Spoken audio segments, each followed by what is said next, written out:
शराब घोटाला। पिछले 2 साल से यह शब्द आपने कई बार सुना होगा। 2 साल से बीजेपी की सारी एजेंसीज कई रेड मार चुकी हैं, कई लोगों को गिरफ्तार कर चुकी हैं, लेकिन अभी तक एक भी पैसे का हेरफेर कहीं नहीं मिला, कहीं से एक भी पैसा नहीं मिला। अगर भ्रष्टाचार वाकई हुआ है तो इतने करोड़ों रुपए गए कहां? क्या सारा पैसा हवा में गायब हो गया? सच्चाई यह है कि किसी तरह का कोई भ्रष्टाचार हुआ ही नहीं।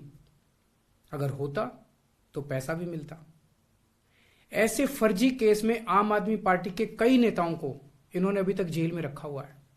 किसी के भी खिलाफ कोई सबूत नहीं है, कुछ साबित नहीं हो रहा, खुलेआम गुंडागर्दी चल रही है, किसी को भी पकड़ के जेल में डाल दो। अब बीजेपी मुझे गिरफ्तार करना चाहती है। मेरी सबसे बड़ी संपत्ति, मेरी सबसे बड़ी ताकत मेरी ईमानदारी है। झूठे आरोप लगा के, फर्जी समन भेज के ये मुझे बदनाम करना चाहते हैं, मेरी ईमानदारी पे चोट करना चाहते हैं।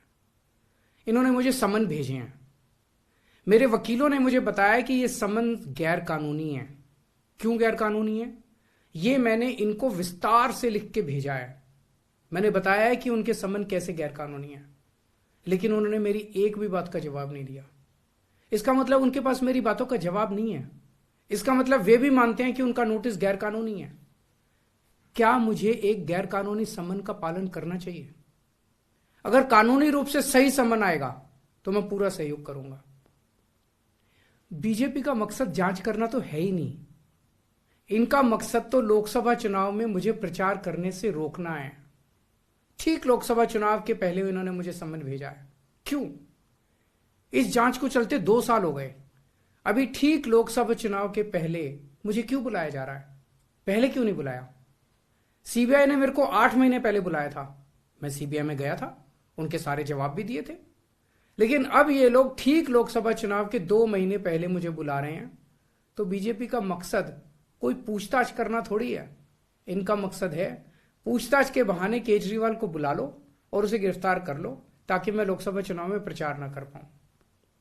आज बीजेपी भ्रष्टाचारियों को नहीं पकड़ रही, बल्कि खुलेआम ईडी और सीबीआई का इस्तेमाल करके दूसरी पार्टियों के नेताओं को तोड़ के बीजेपी में शामिल करवाने का काम किया जा रहा है। एक नहीं, 2 नहीं, कितने उदाहरण हैं जहां किसी पार्टी के नेता के खिलाफ ईडीआई सीबीआई के मामले चल रहे थे या उन पे गंभीर आरोप लगे हुए थे। जैसे ही वो नेता बीजेपी में शामिल हुए, उनके सारे पुराने मामले बंद कर दिए गए या ठंडे बस्ते में डाल दिए गए। तो जो इनकी पार्टी ज्वाइन कर लेता है उसके सारे मामले रफा दफा कर दिए जाते हैं। जो इनकी पार्टी में नहीं जाता वो जेल जाता है। आज मनीष सिसोदिया, संजय सिंह और विजय नायर इसलिए जेल में नहीं है कि उन्होंने भ्रष्टाचार किया है, वो इसलिए जेल में है क्योंकि उन्होंने बीजेपी में शामिल होने से इंकार कर दिया है। आज हम बीजेपी का मुकाबला क्यों कर पा रहे हैं? क्योंकि हमने कोई भ्रष्टाचार नहीं किया।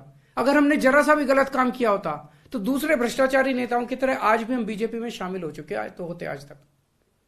इस तरह देश के ईमानदार नेताओं को जेल में डाल के और भ्रष्टाचारियों को अपनी पार्टी में शामिल करवा के ऐसे तो देश आगे नहीं बढ़ सकता।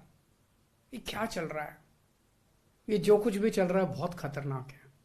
ये हमारे जनतंत्र के लिए बहुत गलत है। इसे रोकना होगा। मैं हमेशा देश के लिए लड़ा हूं।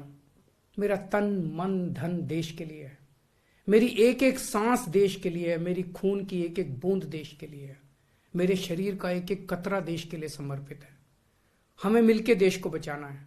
मैं पूरी जी जान से इनके खिलाफ लड़ रहा हूं। आपका साथ चाहिए।